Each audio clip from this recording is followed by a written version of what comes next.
Behold, I will make him to possess the high priesthood, because he took the lance with his arm and struck the Midianite in her body, and prayed with his mouth for the people of the house of Israel. The priests shall be held worthy of the three gifts of the shoulder, the cheekbone, and the inwards, and it shall be to him and to his sons after him an everlasting covenant of consecration, because he was zealous for the Lord and appropriated for the children of Israel. Now, this is Phinehas, who we read about last week, when the children of Israel went a whoring, um, and they actually worshipped Baal, and brought Baal into them, and they became one with Baal. So Phinehas couldn't handle it, the unrighteousness and the plague that was spreading amongst all those people. So he through his zealousness for the Lord, went and he put the spear through the man and the woman that were involved in it. And this is who they were.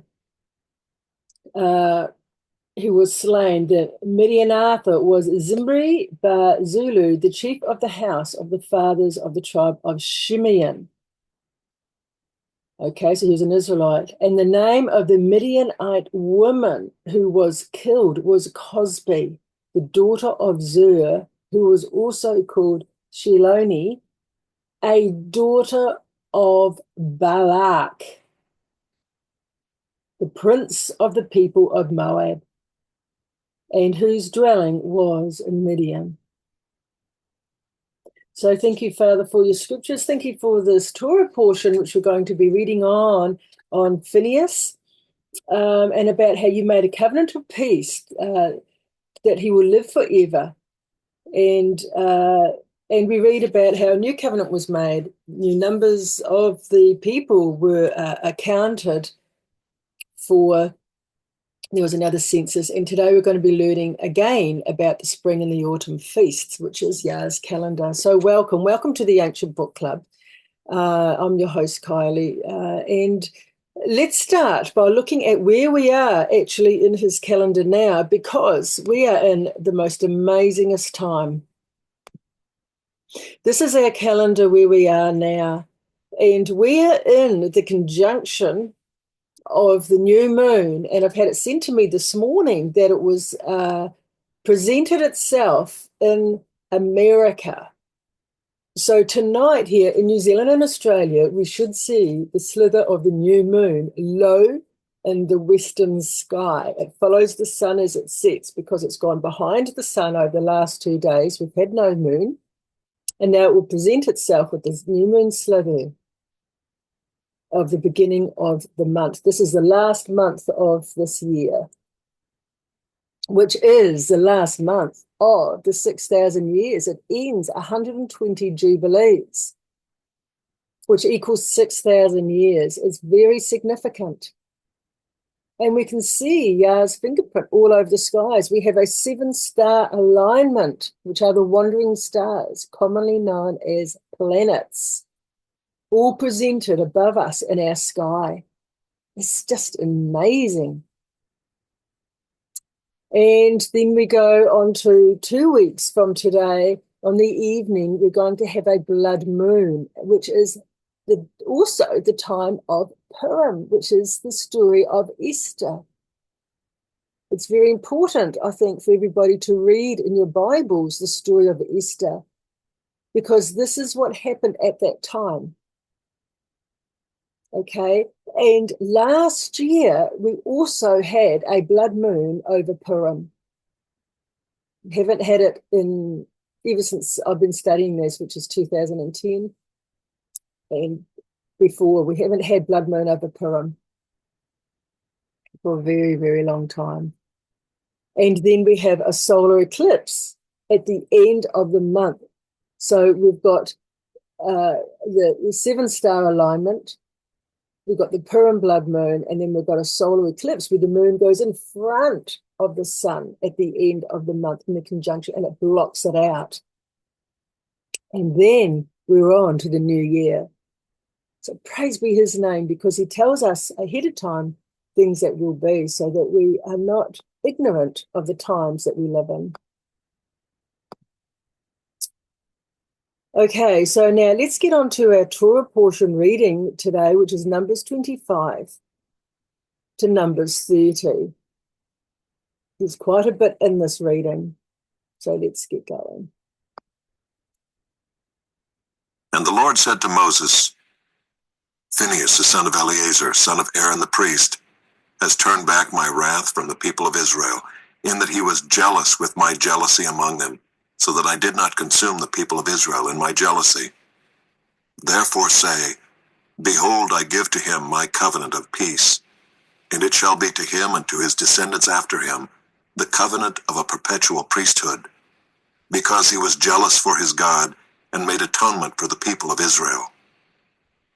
The name of the slain man of Israel, who was killed with the Midianite woman, was Zimri the son of Salu, chief of a father's house belonging to the Simeonites. And the name of the Midianite woman who was killed was Cosbi, the daughter of Zur, who was the tribal head of a father's house in Midian. Isn't it a shame that our Bibles have missed out who this woman was? It just says who was the head, tribal head of the father's house. It was Balak.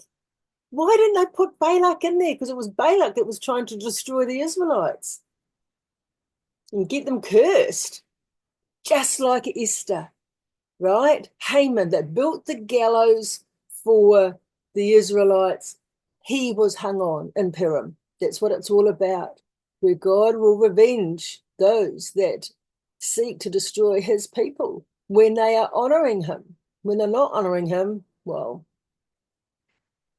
no, he just leaves them to it, doesn't he? There's no protection there. So interesting. There's parallels all throughout the scriptures. The very thing he wanted to do was to curse the Israelites. He lost his daughter and probably many others. But it was his daughter that was held up on the spear, on the rod that Phinehas shone all around the camp of Israel. And it's a massive camp. So disgrace, absolute disgrace to Balak. And the Lord spoke to Moses, saying, Harass the Midianites and strike them down, for they have harassed you with their wiles, with which they beguiled you in the matter of Peor, and in the matter of Cosbi, the daughter of the chief of Midian, their sister, who was killed on the day of the plague on account of Peor. After the plague, the Lord said to Moses and to Eleazar the son of Aaron the priest, Take a census of all the congregation of the people of Israel, from 20 years old and upward, by their fathers' houses, all in Israel who are able to go to war. And Moses and Eleazar the priest spoke with them in the plains of Moab by the Jordan at Jericho, saying, Take a census of the people from 20 years old and upward, as the Lord commanded Moses. The people of Israel who came out of the land of Egypt were Reuben, the firstborn of Israel, the sons of Reuben, of Hanok, the clan of the Hanokites, of Palu, the clan of the Paluites, of Hezron, the clan of the Hezronites, of Carmi, the clan of the Carmites. These are the clans of the Reubenites, and those listed were 43,730. And the sons of Palu, Eliab. The sons of Eliab, Nemuel, Dathan, and Abiram. These are the Dathan and Abiram chosen from the congregation, who contended against Moses and Aaron in the company of Korah, when they contended against the Lord, and the earth opened its mouth and swallowed them up together with Korah when that company died, when the fire devoured 250 men, and they became a warning. But the sons of Korah did not die. The sons of Simeon according to their clans, of Nemuel the clan of the Nemuelites, of Jamin the clan of the Jaminites, of Jachin the clan of the Jachinites, of Zerah the clan of the Zerahites, of Shaul the clan of the Shaulites. These are the clans of the Simeonites, 22,200. The sons of Gad according to their clans, of Zephon the clan of the Zephonites, of Haggai the clan of the Haggites, of Shunai the clan of the Shunites, of Ozni the clan of the Oznites, of Eri the clan of the Erites, of Arad the clan of the Aradites, Of Areli, the clan of the Arelites. These are the clans of the sons of Gad as they were listed, 40,500. The sons of Judah were and Onan. And and Onan died in the land of Canaan. And the sons of Judah according to their clans were, of Shelah, the clan of the Shelonites, of Perez, the clan of the Perizzites, of Zerah, the clan of the Zerahites. And the sons of Perez were, of Hezron, the clan of the Hezronites, of Hamul, the clan of the Hamulites. These are the clans of Judah as they were listed, 76,500. The sons of Issachar according to their clans, of Tola, the clan of the Tolaites, of Puvah, the clan of the Punites, of Jashub, the clan of the Jashubites, of Shimron, the clan of the Shimronites. These are the clans of Issachar as they were listed, 64,300. The sons of Zebulun according to their clans, of Sered, the clan of the Seredites, of Elon, the clan of the Elonites, of Jaleel, the clan of the Jaleelites. These are the clans of the Zebulunites as they were listed, 60,500. The sons of Joseph according to their clans, Manasseh and Ephraim. The sons of Manasseh, of Machir, the clan of the Machirites, and Machir was the father of Gilead the clan of the Gileadites. These are the sons of Gilead, of Iezer, the clan of the Iezerites, of Helek, the clan of the Helekites, and of Azrael, the clan of the Azraelites, and of Shechem, the clan of the Shechemites, and of Shemida, the clan of the Shemaites, and of Hepher, the clan of the Hepherites. Now Zelophehad, the son of Hepher, had no sons, but daughters, and the names of the daughters of Zelophehad were Mahlah, Noah, Hoglah, Milcah, and Tirzah. These are the clans of Manasseh, and those listed were 52,700. These are the sons of Ephraim according to their clans, of Shuthelah, the clan of the Shuthelahites, of Becher, the clan of the Becherites, of Tahan, the clan of the Tahanites. And these are the sons of Shuthelah, of Iran, the clan of the Iranites. These are the clans of the sons of Ephraim, as they were listed, 32,500. These are the sons of Joseph according to their clans. The sons of Benjamin according to their clans, of Bela, the clan of the Belaites, of Ashbel, the clan of the Ashbelites, of Ahiram, the clan of the Ahiramites, of Shephupham, the clan of the Shuphamites, of Hupham, the clan of the Huphamites. And the sons of Bela were Ard and Naaman, of Ard, the clan of the Ardites, of Naaman, the clan of the Naamites. These are the sons of Benjamin according to their clans, and those listed were 45,600. These are the sons of Dan according to their clans, of Shuam, the clan of the Shuamites. These are the clans of Dan according to their clans. All the clans of the Shuamites as they were listed were 64,400. The sons of Asher according to their clans, of Imnah, the clan of the Imnites, of Ishvi, the clan of the Ishvites, of Beriah, the clan of the Berihites, of the sons of Beriah, of Heber, the clan of the Heberites, of Malchiel, the clan of the Malchielites. And the name of the daughter of Asher was Sarah. These are the clans of the sons of Asher as they were listed, 53,400. The sons of Naphtali according to their clans, of Jaziel, the clan of the Jazielites, of Gunai, the...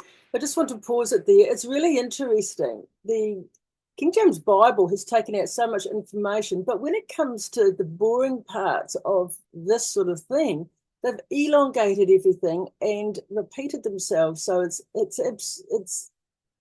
just interesting. They've made paragraphs in what is just little sentences here in the Targum. Anyway, one thing I just want to mention, it has, which is good in the King James, mentioned Sarah. Now, Sarah was a daughter. Actually, I'll read this, what it says in the Targum, because I've been doing through the years studies on this woman. She's an amazing woman of God, and it will mention the 12 boys going into Egypt and Sarah. Well, it was 11 boys when they went in because Joseph was already there. But when it mentions the 70 people that went in, Sarah is mentioned by name. Now, Sarah was the daughter of Asher. She was brought up with Asher, but she was actually the daughter of another tribe. And at about 2 or 3, for some reason, she ended up being brought up by Asher. Now, she went in with with Jacob and the other 11 boys. She was the whole time in Egypt, and she went through the plague. She went out through the Red Sea, the Sea of Reeds, and here she is now in the desert. And she actually goes into the Promised Land. So she lives a very great age. And I just want to read this here. Where is it? Oh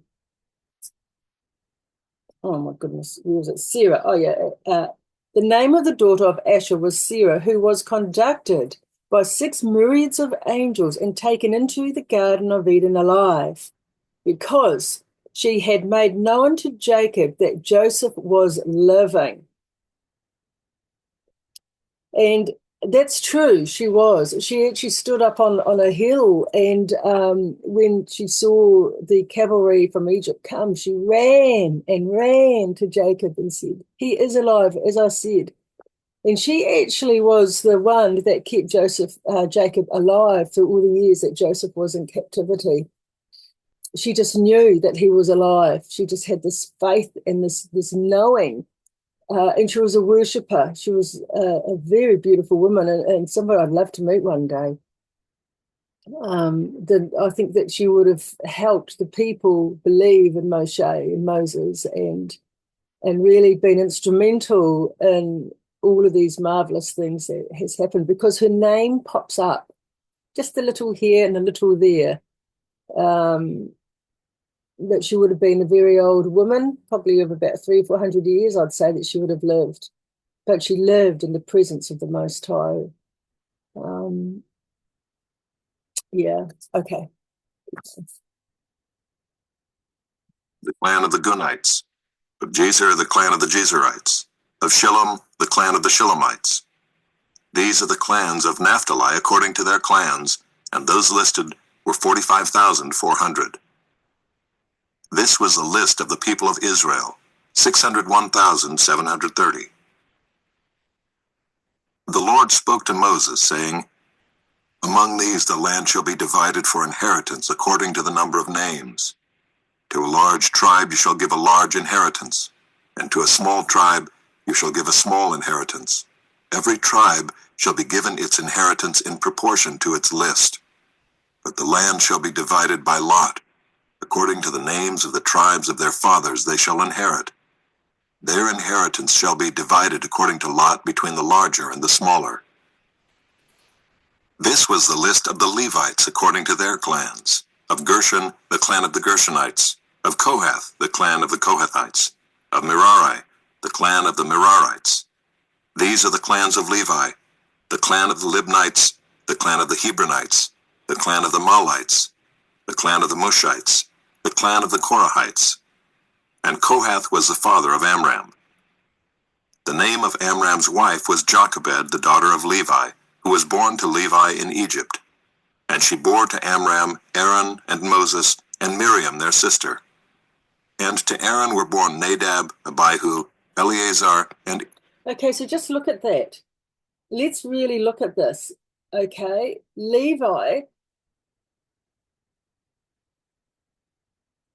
had Jochebed, who had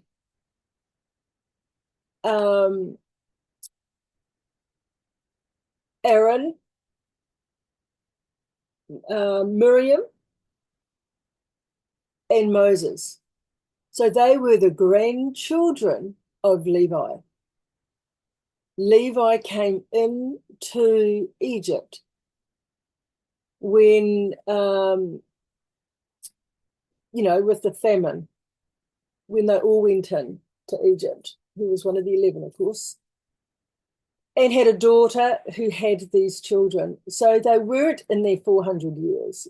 It was that number has been misconstrued. They were only in there, I reckon, about 200 years, if that. But don't forget, Moses was 80 when he brought them out. So probably 250 years. That number in our King James Bibles is from when Abraham got the insight, excuse me, got told that his children will go into Egypt and then a Redeemer will come to bring them out, take them back into the promised land. So from when he promised that land to Abraham to when they actually fulfilled that and went in there, is that length of time. So, yeah, interesting. They're just the grandchildren of Levi. And Ithamar. But Nadab and Abihu died when they offered unauthorized fire before the Lord. And those listed were 23,000, every male from a month old and upward. For they were not listed among the people of Israel, because there was no inheritance given to them among the people of Israel.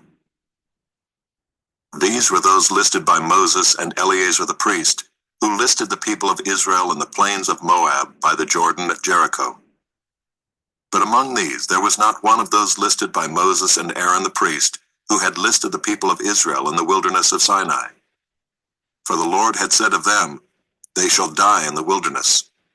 Not one of them was left, except Caleb the son of Jephunneh and Joshua the son of Nun. Then drew near the daughters of Zelophehad the son of Hepher, son of Gilead, son of Machir, son of Manasseh, from the clans of Manasseh the son of Joseph. The names of his daughters were Mahlah, Noah, Hoglah, Milcah, and Tirzah. And they stood before Moses and before Eleazar the priest and before the chiefs and all the congregation at the entrance of the tent of meeting, saying, "Our father died in the wilderness. He was not among the company of those who gathered themselves together against the Lord in the company of Korah, but died for his own sin. And he had no sons. Why should the name of our father be taken away from his clan because he had no son? Give to us a possession among our father's brothers." Moses brought their case before the Lord, and the Lord said to Moses, "The daughters of Zelophehad are right. You shall give them possession of an inheritance among their father's brothers, and transfer the inheritance of their father to them. And you shall speak to the people of Israel, saying, If a man dies and has no son, then you shall transfer his inheritance to his daughter. And if he has no daughter, then you shall give his inheritance to his brothers. And if he has no brothers, then you shall give his inheritance to his father's brothers. And if his father has no brothers, then you shall give his inheritance to the nearest kinsman of his clan, and he shall possess it. And it shall be for the people of Israel a statute and rule, as the Lord commanded Moses."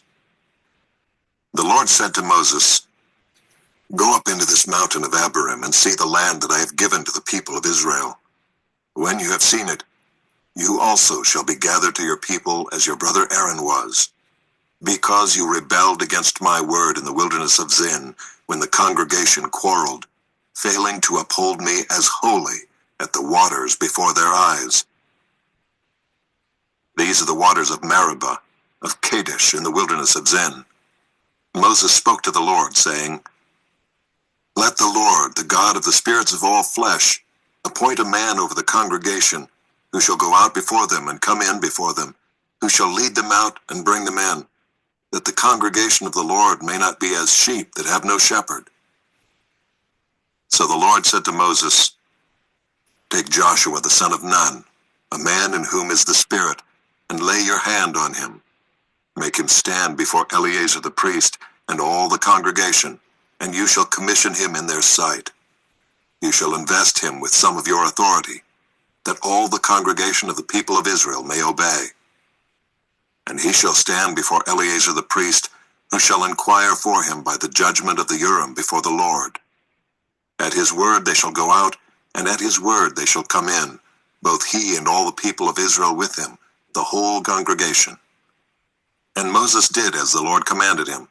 He took Joshua and made him stand before Eleazar the priest and the whole congregation, and he laid his hands on him and commissioned him as the Lord directed through Moses. The Lord spoke to Moses, saying, "Command the people of Israel and say to them, My offering, my food for my food offerings, my pleasing aroma, you shall be careful to offer to me at its appointed time. And you shall say to them, This is the food offering that you shall offer to the Lord: 2 male lambs a year old without blemish, day by day as a regular offering. The one lamb you shall offer in the morning, and the other lamb you shall offer at twilight. Also 1/10 of an ephah of fine flour for a grain offering, mixed with 1/4 of a hin of beaten oil. It is a regular burnt offering, which was ordained at Mount Sinai for a pleasing aroma, a food offering to the Lord. Its drink offering shall be a quarter of a hin for each lamb. In the holy place you shall pour out a drink offering of strong drink to the Lord. The other lamb you shall offer at twilight. Like the grain offering of the morning and like its drink offering, you shall offer it as a food offering with a pleasing aroma to the Lord. I just want to pause it there because we know that when Jesus came and died, he was our Passover lamb. And so we don't need to be doing this because this was the order of the Levites. We don't have the Levites with us anymore. And they probably are amongst us, the people, but they don't know who they are. And so this was for that period of time. However, his calendar we do observe, but we just don't do the sacrifices of the animals so much. And I guess when the Lord comes back, if he wants to have that back again, he will say so. Yeah. But this was a system. This was a system within the governance of the 12 tribes. And this is how it functioned. Yeah. When they were all together. On the Sabbath day, 2 male lambs a year old without blemish, and 2/10 of an ephah of fine flour for a grain offering mixed with oil, and its drink offering. This is the burnt offering of every Sabbath, besides the regular burnt offering and its drink offering. At the beginnings of your months, you shall offer a burnt offering to the Lord. 2 bulls from the herd, 1 ram, 7 male lambs a year old without blemish. Also 3/10 of an ephah of fine flour for a grain offering mixed with oil for each bull, and 2/10 of fine flour for a grain offering mixed with oil for the 1 ram, and 1/10 of fine flour mixed with oil as a grain offering for every lamb, for a burnt offering with a pleasing aroma, a food offering to the Lord. Their drink offerings shall be half a hin of wine for a bull, 1/3 of a hin for a ram, and 1/4 of a hin for a lamb. This is the burnt offering of each month throughout the months of the year. Also 1 male goat for a sin offering to the Lord. It shall be offered besides the regular burnt offering and its drink offering. On the 14th day of the first month is the Lord's Passover, and on the 15th day of this month is a feast.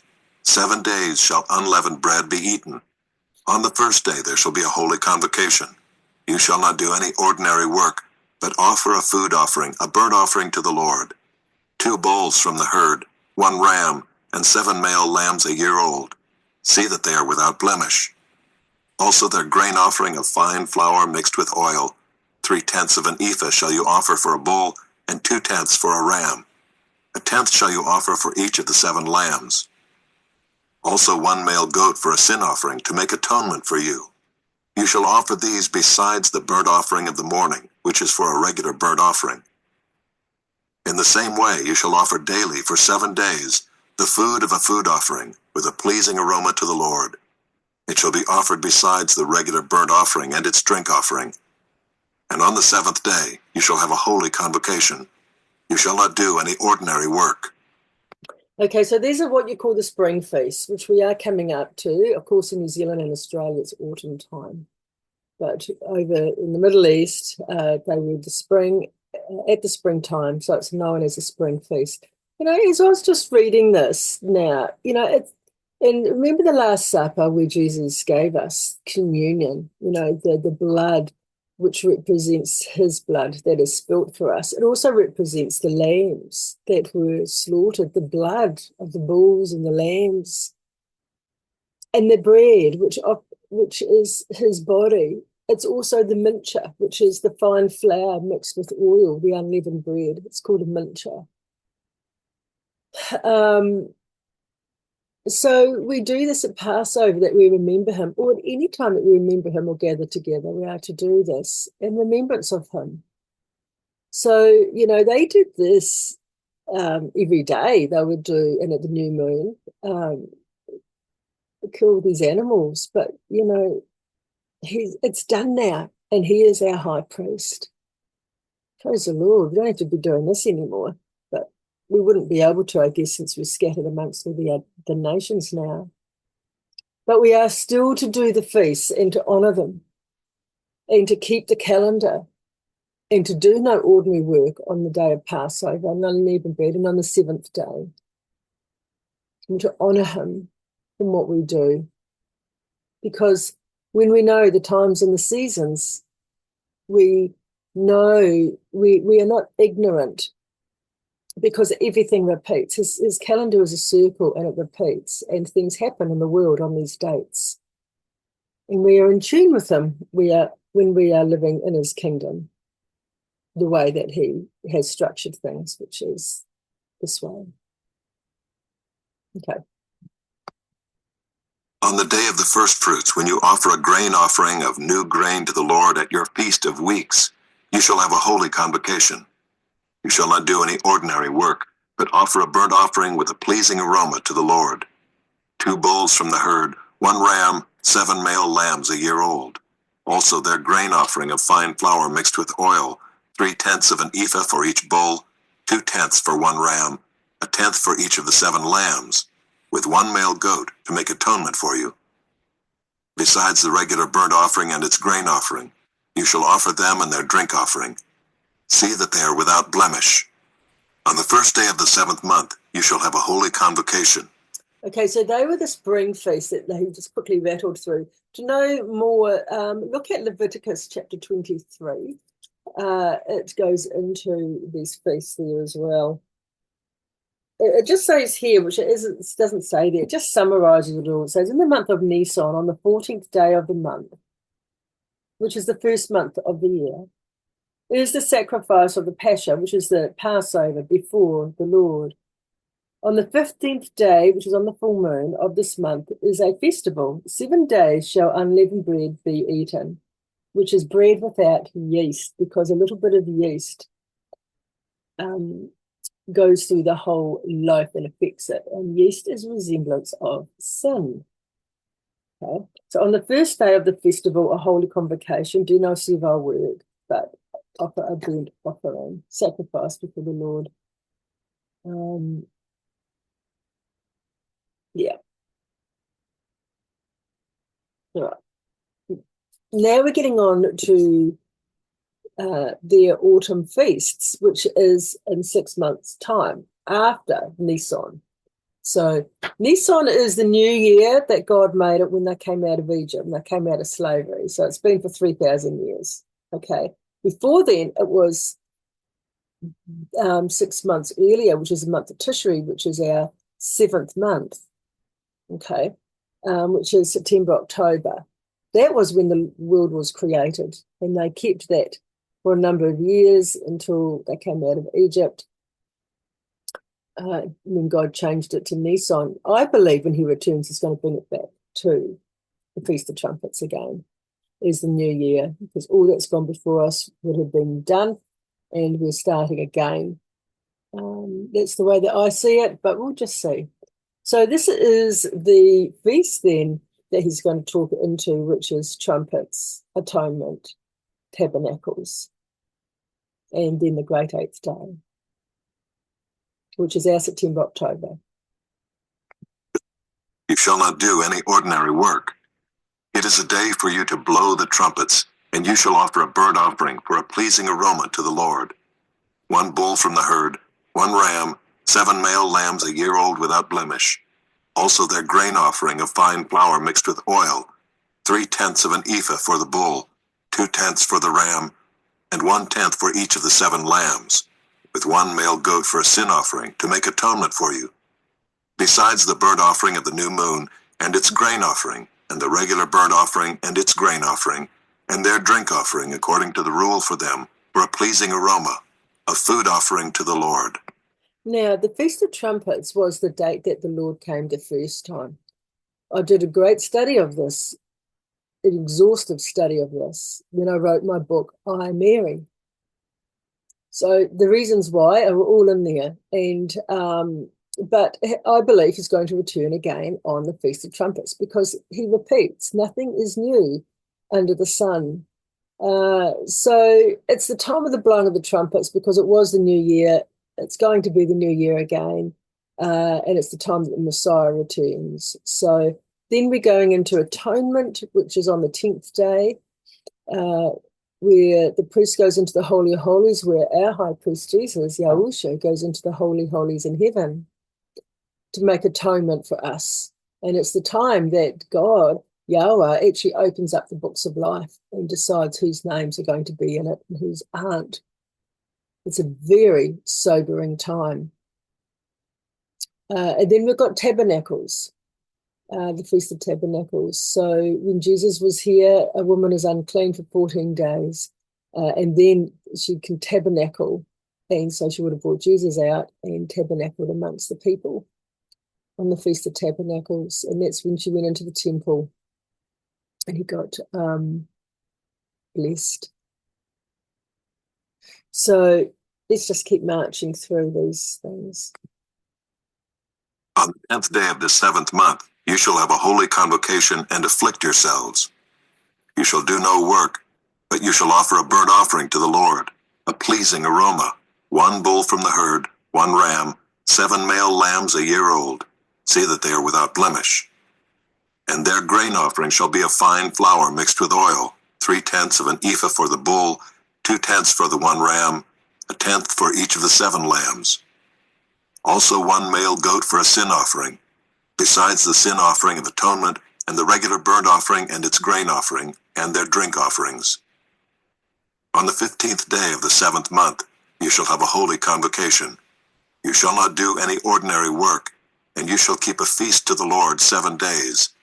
And you shall offer a burnt offering, a food offering, with a pleasing aroma to the Lord, 13 bulls from the herd, 2 rams, 14 male lambs a year old. They shall be without blemish. And their grain offering of fine flour mixed with oil, 3/10 of an ephah for each of the 13 bulls, 2/10 for each of the 2 rams, and 1/10 for each of the 14 lambs. Also 1 male goat for a sin offering, besides the regular burnt offering, its grain offering, and its drink offering.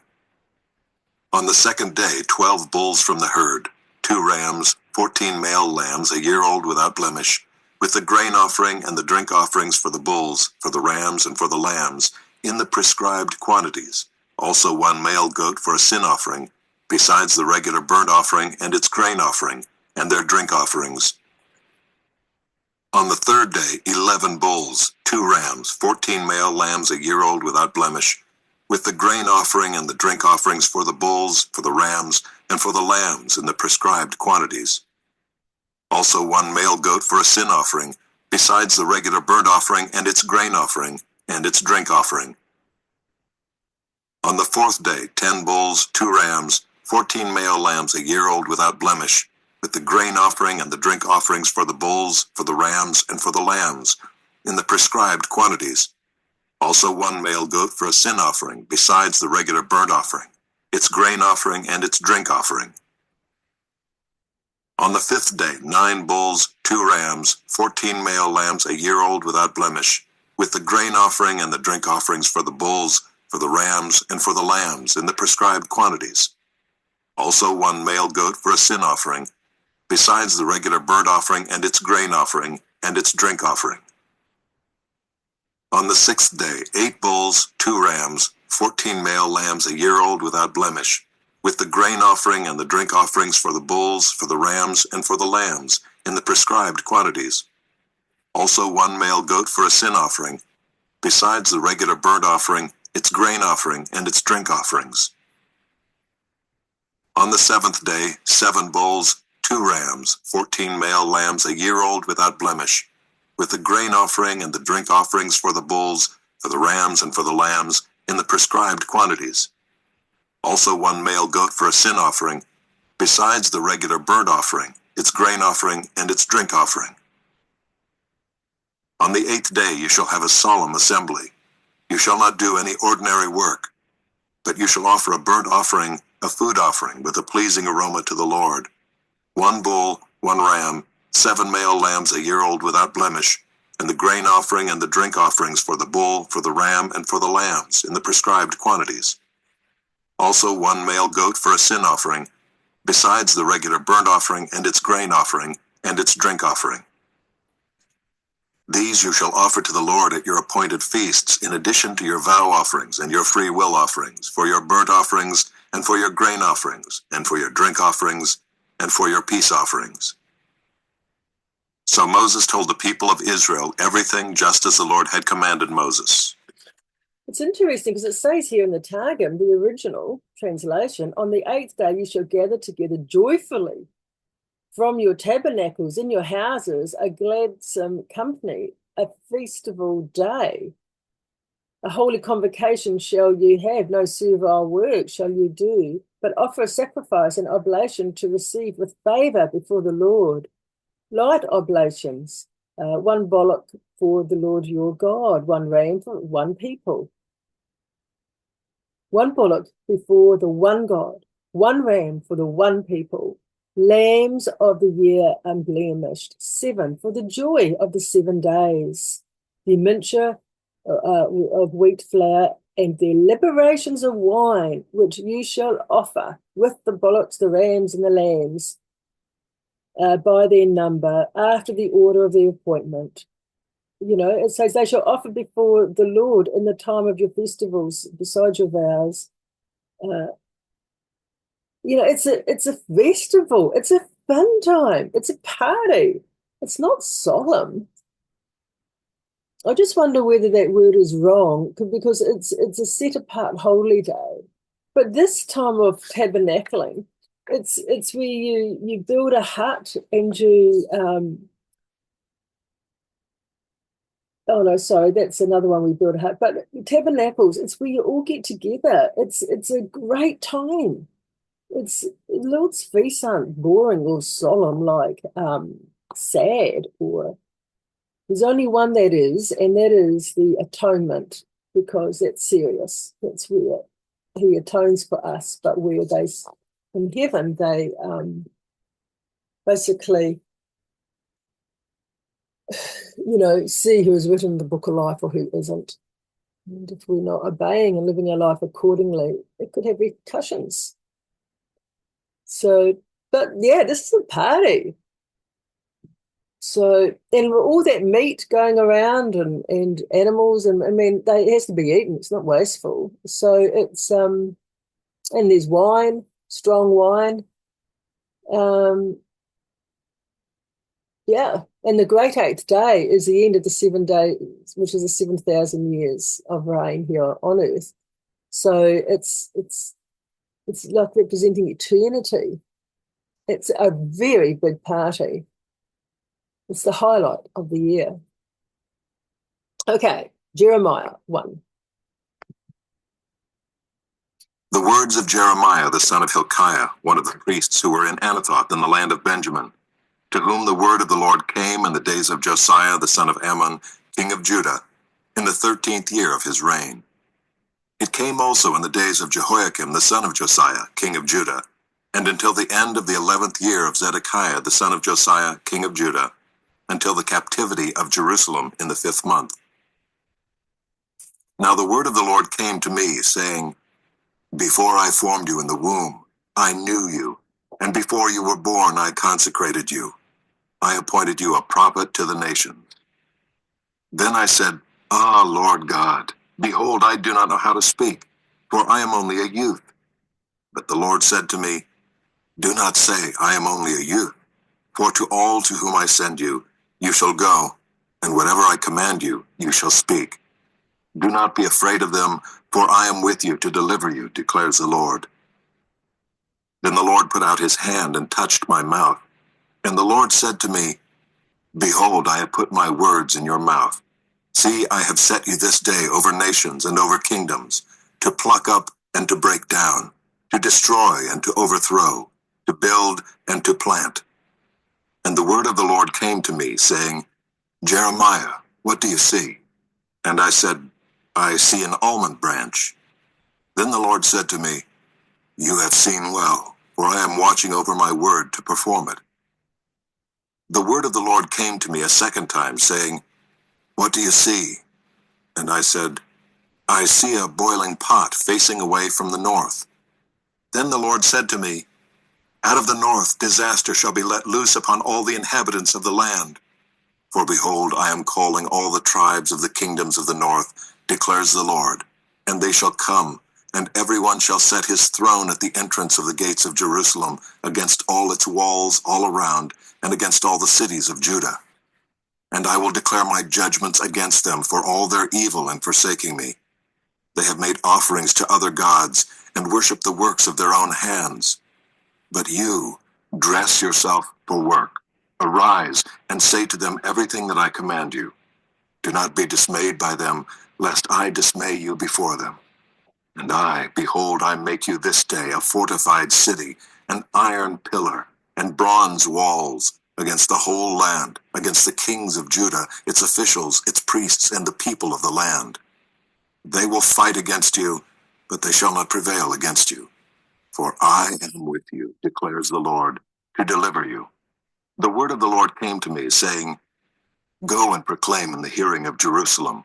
Thus says the Lord, I remember the devotion of your youth, your love as a bride, how you followed me in the wilderness, in a land not sown. Israel was holy to the Lord, the firstfruits of his harvest. All who ate of it incurred guilt. Disaster came upon them, declares the Lord. Mm.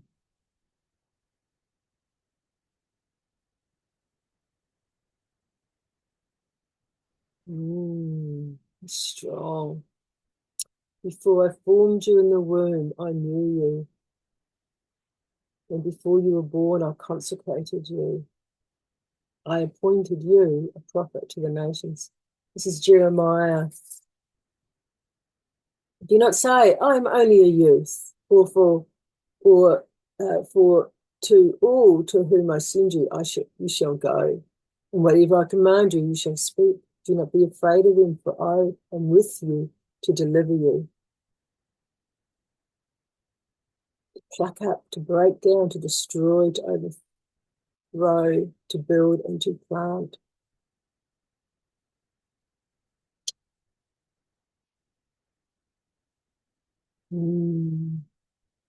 Okay, let's read the next one, John 2. The Passover of the Jews was at hand, and Jesus went up to Jerusalem.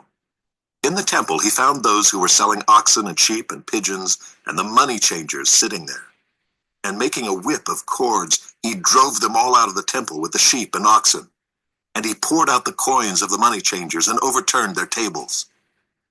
And he told those who sold the pigeons, Take these things away. Do not make my Father's house a house of trade. His disciples remembered that it was written, Zeal for your house will consume me. So the Jews said to him, What sign do you show us for doing these things? Jesus answered them, Destroy this temple, and in 3 days I will raise it up. The Jews then said, It has taken 46 years to build this temple, and will you raise it up in 3 days? But he was speaking about the temple of his body. When therefore he was raised from the dead, his disciples remembered that he had said this, and they believed the scripture and the word that Jesus had spoken. You see, Jesus was a high priest. He was appointed one of the 22 high priests. He wouldn't have been able to go into the temple and do what he did and not be kicked out. It's because he was one of the greatest authorities, him and 21 others of the land. He was part of that inner circle. And if you want to know more about that, I've got transcripts there on the Ancient Book Club. And I think it's something like Jesus ordained into the priesthood. And that's why, because he was from the Levitical line as well as the Judah line. He was king and priest. Melchizedek. Melchi is king. Zadok is the priesthood. Yeah. So, yeah. And I don't like the word Jews. The Passover of the Israelites was at hand. God's Passover, Yahweh's Passover was at hand, and he went up to Jerusalem. It's coming up. Well, this is our Torah portion of today. I hope you've enjoyed it.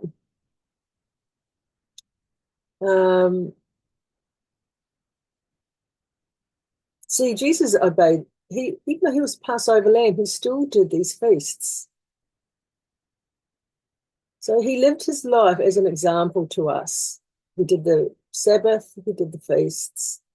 Because John 1:1, he was the Word that was made flesh and dwelt amongst us, yet the world knew it not. And the Word is Torah, is the law. It's who he is manifested. Yeah. Okay, well, thanks everybody for joining me today on this Torah portion, and I pray your blessing from the Most High to you this week. And have a good week as he makes our crooked path straight, as we learn of him and humble ourselves to be wise in this world as he teaches and leads and guides us as our good shepherd. Bless you all, folk. Lots of love. Bye now.